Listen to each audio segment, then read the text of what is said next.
We are discovering early stage, very beaten down assets in the middle of the crypto winter in revolutionary technology. And there's no one better to ask about Hedera Hashgraph than Brandon of the HBAR Bull. So welcome to the show, Brandon. Eliot, thank you so much for having me. Absolutely. This is one of the most exciting assets that no one knows about. But once we actually dive through what is going on with this asset, I think it's going to blow people's minds. So first up, what is really exciting you right now about this ecosystem?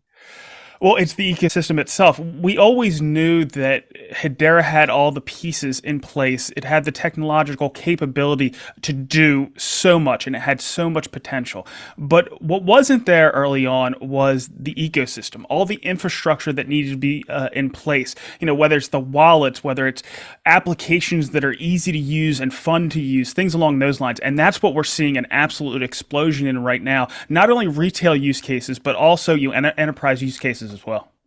Yes, I think what blows people's minds the most about this ecosystem is the governing council. Who is responsible for making decisions in this huge ecosystem? Could you talk about the governance of this asset?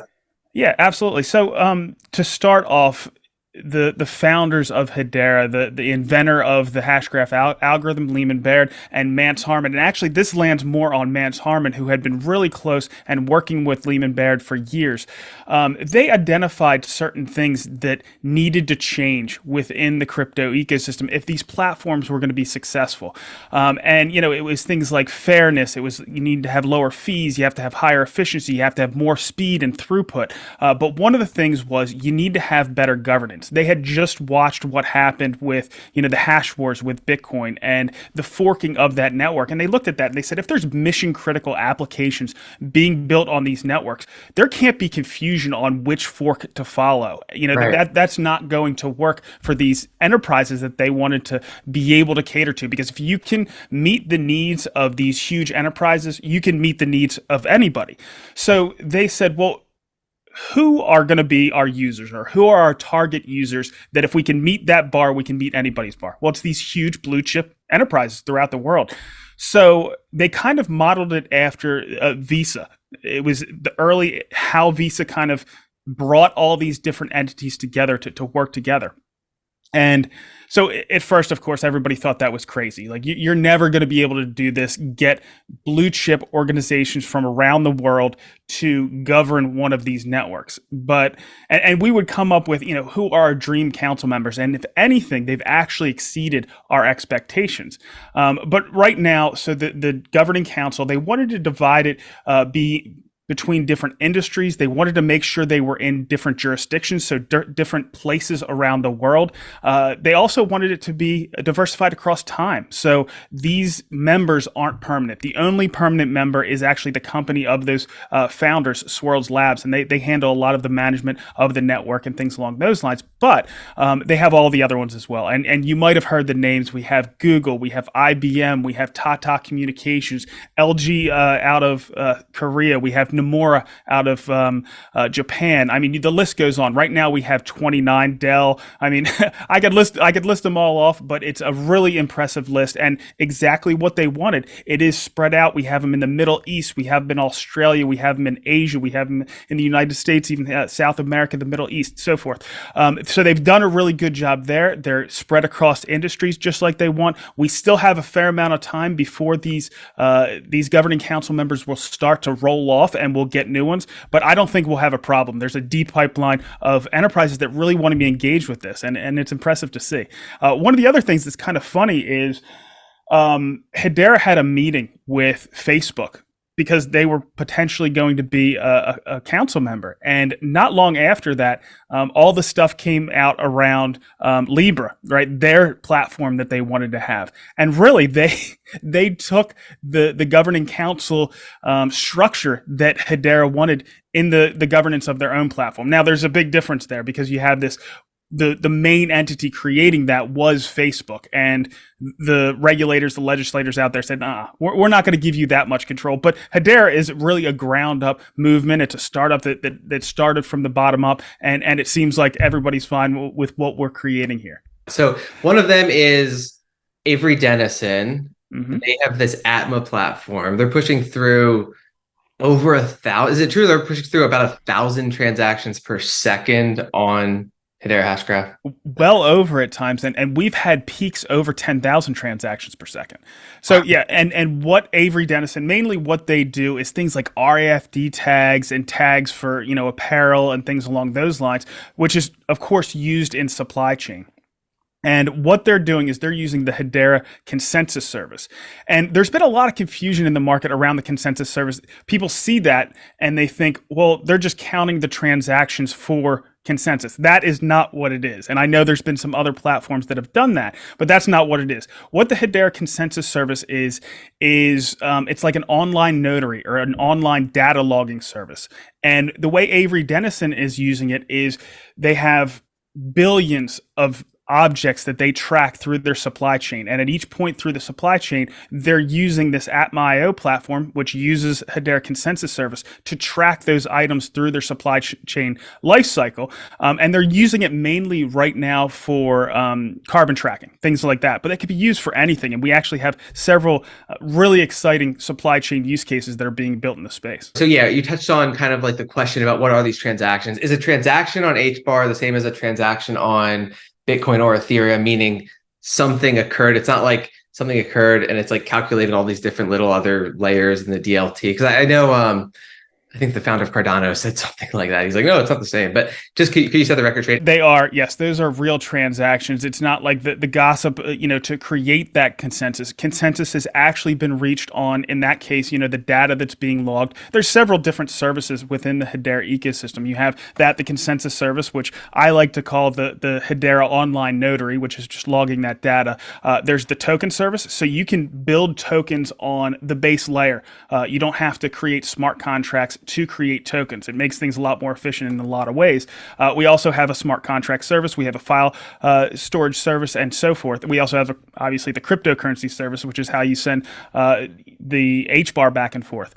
But each one of these things, you might be doing something different. You just might be logging that data. You may be creating a token within the Hedera ecosystem and then sending that back and forth. You may be doing a smart contract call or something along those lines. But all those things require consensus by the network. When that consensus is reached on one of those transactions, those are transactions on the network. And I think it's pretty standard throughout the industry of what we should consider an actual transaction. Yes, and I think that's what's so mind-blowing is that there were 18 billion of them. And I think a lot of the other blockchains are like, what? Like they're questioning it. So well, and that's fair. It should be questioned, and that's it, within the Hedera ecosystem. We want that. I mean, we crave the search for truth and making sure that the information and the data that we put out is accurate, and I don't think we hide from that. But of course, there's going to be pushback around that, and we welcome the challenge because what we're doing is really revolutionary. oh, absolutely. Avery Dennison, a multi-billion-dollar company, has already figured it out. So I guess is the path forward that more of these governing council members are in theory going to be pushing through more billions of transactions? Is that what's down the line for this? Yeah, well, the most transactions, without a question, are being pushed through by Avery Dennison. But we have plenty of other applications that are coming online, and not just coming from council members, but they're coming from other places as well. We have Hyundai just came out. Hyundai, Kia, they just came out and are using Hedera, again, for supply chain tracking, again, with carbon. It's not the same thing as the Avery Dennison use case, but they're utilizing it as well. And Hyundai is not one of the council members, so they saw value in it. We just had Fresh Supply Co. This was a really interesting one. So with Fresh Supply Co., there was MasterCard actually had their own private blockchain. You remember back in the day, probably several years ago, where people would say, it's about blockchain. It's not about crypto, or it's not about Bitcoin. It's about blockchain. So these companies said, well, yeah, we see the value in this. We'll just build our own. And MasterCard was one of those. They built this thing called MasterCard Provenance. And because they felt, hey, not only can we have the blockchain in place, but we can handle the payments as well. So they thought there was going to be value around this. And there was. There was definitely some very big users that started to leverage MasterCard Provenance. But what ended up happening is MasterCard realized things like, hey, this isn't our core business. it's not easy to run one of these blockchains. Do we have the necessary decentralization to make it trusted? Because that's the whole point. If you're going to have one of these networks, is it can be trusted because it is decentralized. And they've actually decided to sunset that program because it's not part of their core business. It is difficult to run and so forth. But there were some pretty big users of this MasterCard Provenance that were getting real value out of it. And one of those was Fresh Supply Co. It's a company that does supply chain, but it also does payments on top of that. And they were the largest user of MasterCard Provenance. And they got a hold of Hedera and they said, this is our solution. This is what we are going to move to, not only for the supply chain tracking, but also for the payments, because Hedera can handle the payments on top of it as well. There's been some new things that have come out just in the past recent weeks that's even more exciting. They've set up things so anybody else that was using MasterCard Provenance can make that shift over really easily to Hedera.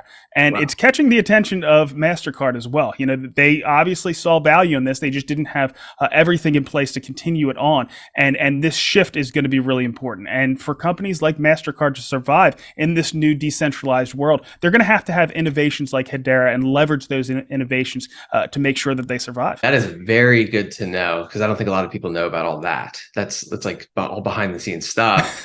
And then, but one piece of news that finally caught people's attention was Drop Inc. being listed on the Federal Reserve's payments service website. What does that mean? Is that as big as it sounds? I think it is.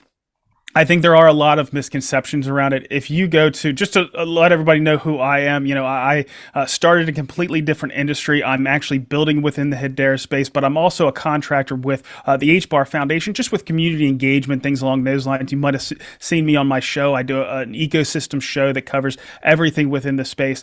But so I had been covering Drop for years. I think that Hedera being the most efficient network on earth, and we can talk about how we get to that, but that allows you to have the lowest fees, and it allows things like Drop to be created. Drop is just our premier micropayment solution, and it blindsided everybody. Nobody knew that this was coming. Obviously, Drop knew it was coming, but they actually didn't know that it was going to be highlighted this soon.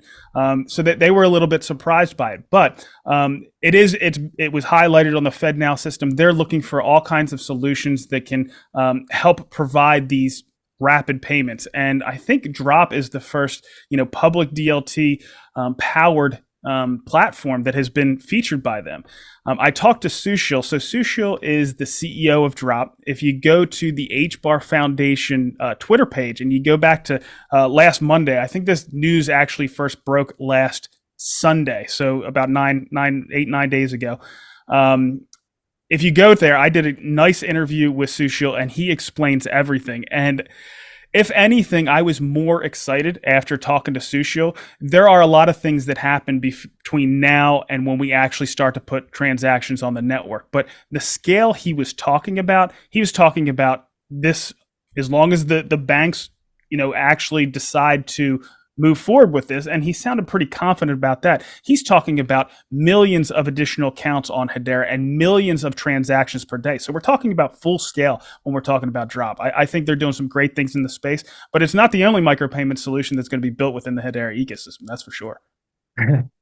Right. But if it's part of the Federal Reserve's payment system, then true. We're talking just mind-boggling amount of transactions. That's the other thing. Like, if you look at a lot of other networks, and rightfully so in some instances, and I think that's one of the reasons why Hedera can struggle getting their message out, because a lot of these other networks, they focus on, I'm just going to do supply chain, or I'm just going to do cross-border payments. Hedera say, we're providing you the network that can do everything. So it can seem a little bit all over there, but we're having as much, if not more, success in every single one of these verticals compared to a lot of the other networks out there. The question now is, what does the token have to do with it? Because that's how people can get exposure to the ecosystem.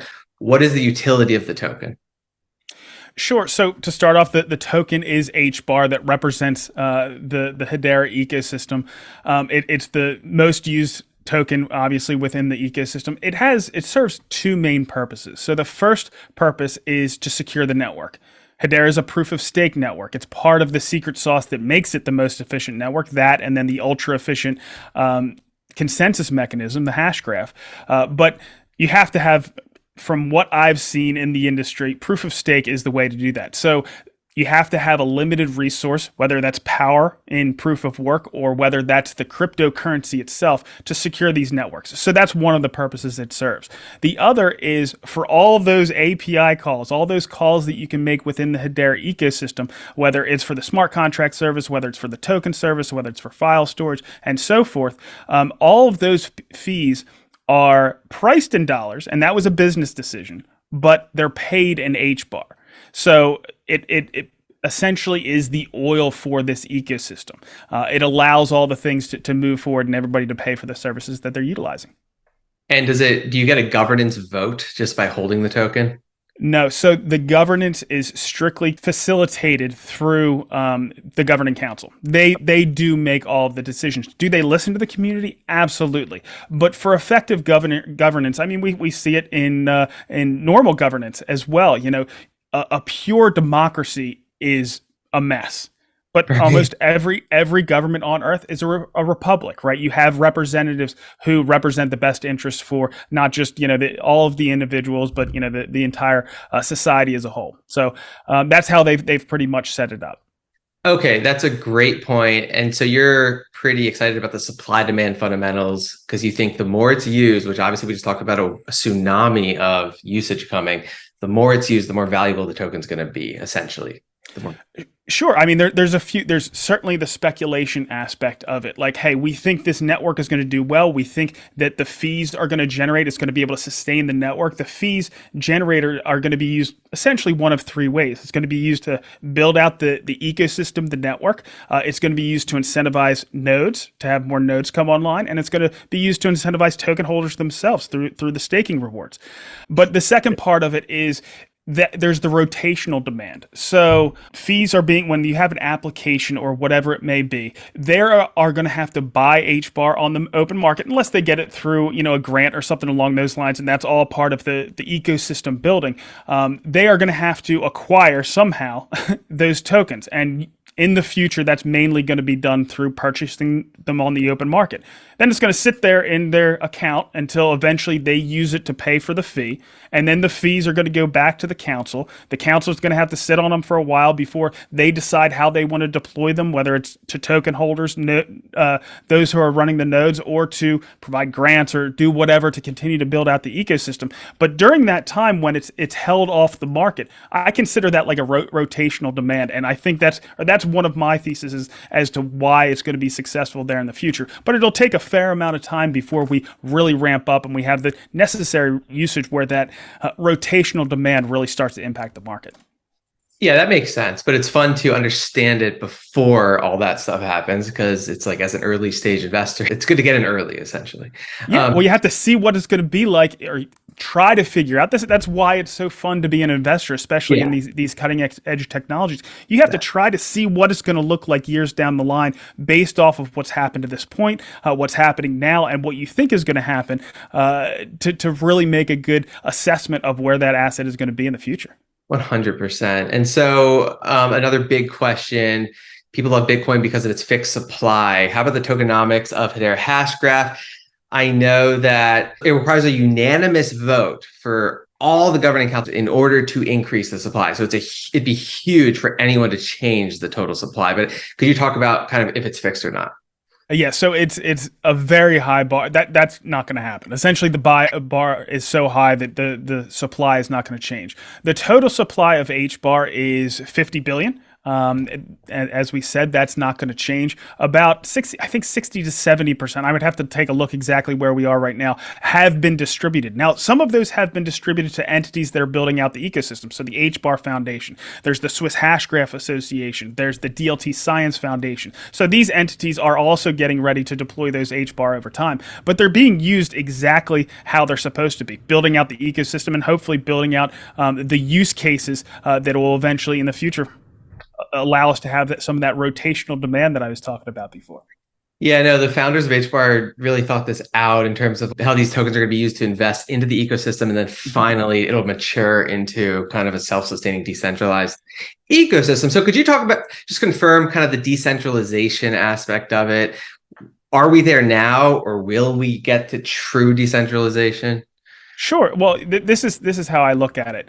Well, there's a few things, and you were talking about the bar that's necessary to change supply. That's either for burning tokens or adding tokens. They have different things within their bylaws that would allow them to do something like that. Where with we'll say Bitcoin, right? All you have to do is the core developers on Bitcoin, they come up with an idea of something they would want to change, and that could be a change in supply. And then all they have to do is convince three miners to make that change.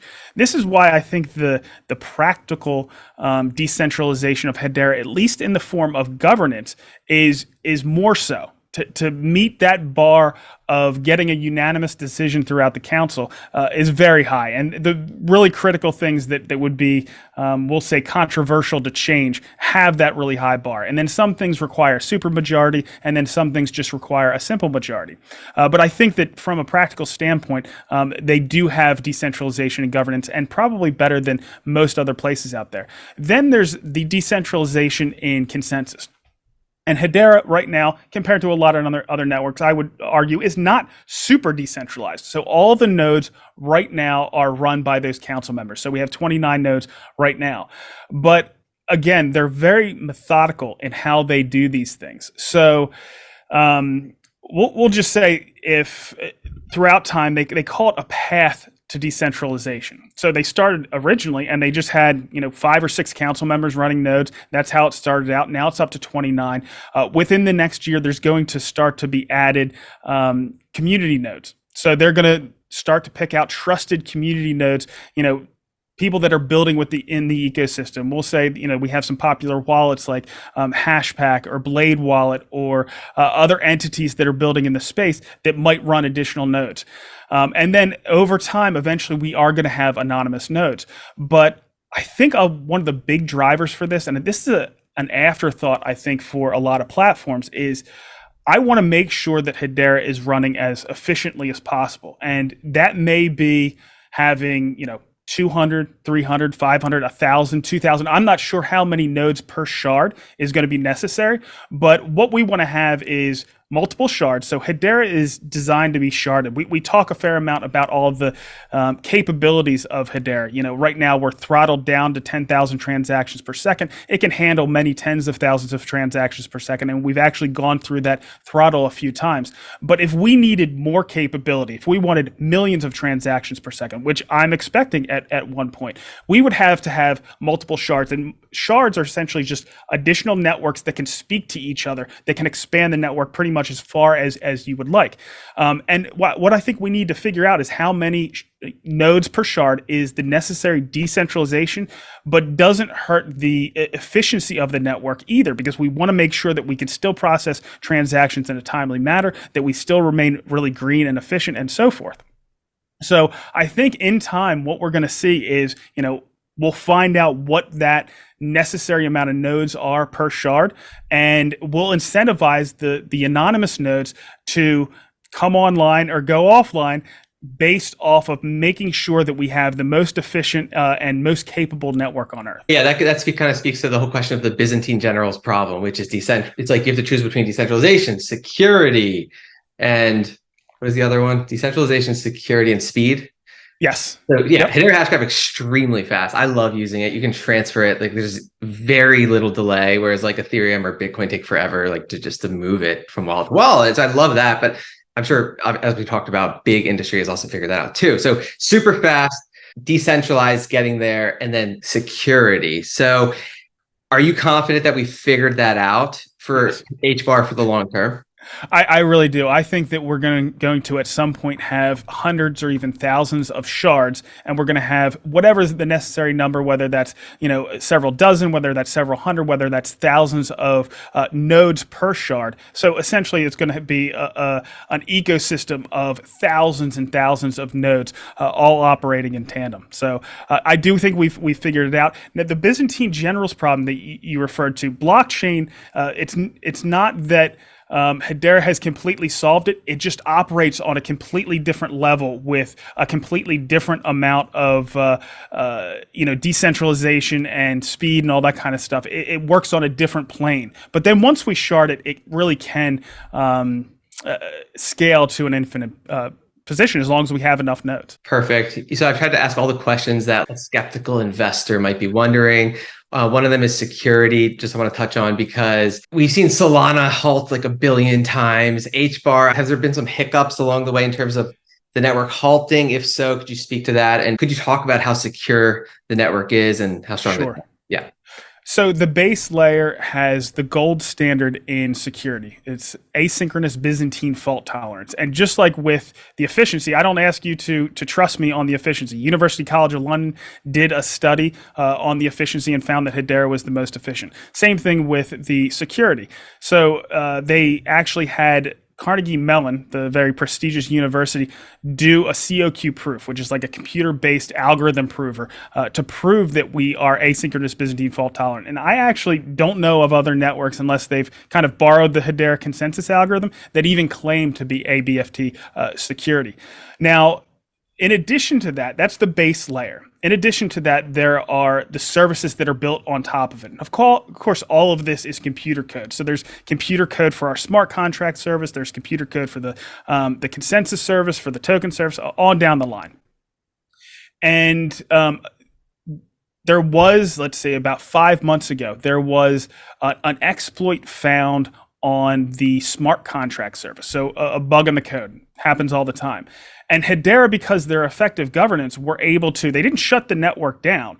What they did was they walled it off to address that one issue with the smart contract service, and then they brought everything back up. Now, all of the other services, even if they continued to click along, all of the other services would have been fine, but that flaw in the smart contract service needed to be addressed. So this is the point of an effective governance, being able to see that there's an attack vector that they need to address and get it taken care of in a timely manner. And I think they did a pretty darn good job with that. And I think that's only going to be a benefit when enterprises are looking at this and say, hey, you had this exploit. How did you deal with it?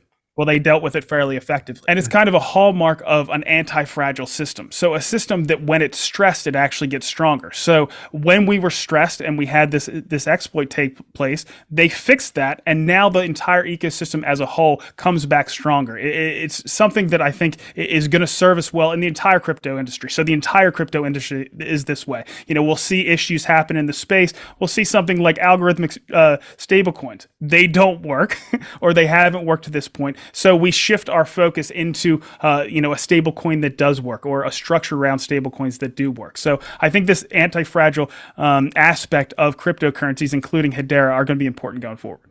That is such a great point. First of all, we haven't even talked about all the stable coins that the big banks around the world are building on top of Hedera, but it's a great point because every blockchain has had issues. Even Ethereum has had issues, but at least we know that there's a way of fixing it in Hedera Hashgraph. And so you're saying that even though there was this bug that was fixed, the rest of the people pushing through transactions didn't have an issue. They could still use the network.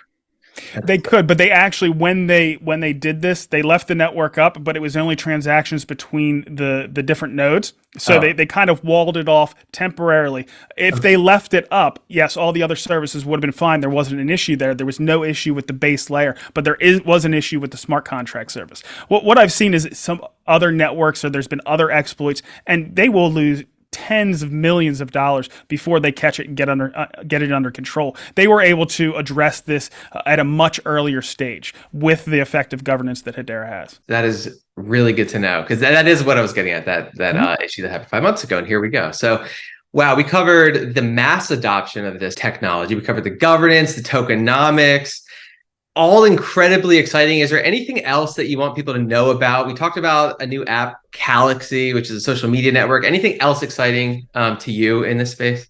Yeah, well, I mean, we can certainly start with Galaxy. Galaxy is really exciting. It's a social media network that has just launched on Hedera. It's really easy to, if you want to try it out, you can go to Galaxy.com. On iOS, I know you just go to the share button at the bottom and you can just add it to your home screen. It's not like your typical app, but it's very easy to use. The user interface for this has just been a joy. But what's exciting about it is, just like we talked about with Fresh Supply Co., they're not just doing supply chain tracking, but they're also doing payments. It's the same thing here. We've heard about what Elon Musk is trying to do with X, Twitter, whatever you want to call it at this point. But he wants to add a payments layer to it as well. Well, Galaxy has already done this within the Hedera ecosystem. I certainly want everybody out there to go try it out, because with all the tumultuous times in social media right now, this is just a completely new way of doing things. So certainly go check that one out. The other thing that I'm excited about is the sports space. Gaming is another one, but we'll get that in a second. But it's kind of mixing, the sports space and gaming, because we've had things like Karate Combat. Karate Combat is utilizing Hedera. They have this up-only gaming, so you can download their app. You can get the karate token. They usually do some airdrops and things along those lines, so you can get some for free, or you can go to decentralized or centralized exchanges and get that karate token. And then you watch their fights. Their fight cards are fantastic. They usually have about 10 fights per card. I think the next one is on September 16th. Fights are fantastic, but the whole new aspect that they've brought to it is putting some skin in the game. So you can essentially wager these tokens on the different fighters, but you can't lose them. If you win, you get some more. It's just a completely new way of doing community engagement. We just finished up the Women's World Cup, and Hedera had one of the only sanctioned FIFA games associated with that, called Own the Zone, and that's going to continue going forward. We had the Tour de France that just happened, and Reality Plus was involved with that. They have something called Road Code, which is another way to have social engagement in the sports world. With these are the two largest viewership in sports, right? We have Tour de France, which is massive, and even bigger, we have the World Cup, and Hedera is involved with that as far as the sporting world. And then I'm also excited about the gaming space, because we know how much excitement there is, but within the crypto industry around gaming. But I think Hedera has the capabilities to really allow that Web3 aspect to bring those hopes and those dreams to fruition. We have things like Lithos, which is building a true AAA game on Hedera. We have Earthlings, which is building a gaming metaverse, and the list goes down the line. These take a while to build, but they're all building out there, and I think it's going to be really exciting once these start to come to market. I would expect we do have some games out there, like smaller games like Slime World, that are really fun, but I would say from the next 12 to 36 months, in that range, we're really going to see these games start to come to market, and people are going to realize the power of the Hashgraph. Yeah, exactly. We're still in the early stages, which is exciting. And one thing I have to touch on is, what is your thoughts on regulation? We've seen the SEC kind of do some things, and then Ripple won against them. So it's very exciting, but very important. So what is your take on how HBAR fits into the whole regulation landscape?